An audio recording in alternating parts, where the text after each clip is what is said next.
In this video, we are going to fix DNS server is not responding problem. So first of all, you can support me by liking my video and subscribing my channel. Let me guide. So first of all, you have to just open your run box by pressing Window plus R at once and search here for ncpa.cpl and then press OK.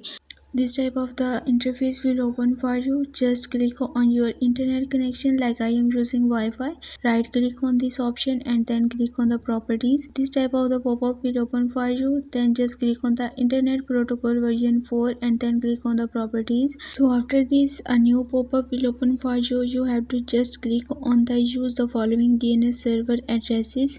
Then put here the address 208.67.222 and again 222, and in the alternate DNS server put 208.67.220 and 220 again and then press OK. Now close all of these windows, and then the next step is that you have to just click on your internet and then you have to just disconnect it for 40 to 50 seconds. After this, you have to just connect it again. Doing so, your problem will be fixed 100%. If you have any question, you can leave a comment below. For more information, you can visit my website whose link I have shared in this video's description. Give this video a thumbs up and also subscribe my channel. Let me guide for more such informative videos. Thanks for watching.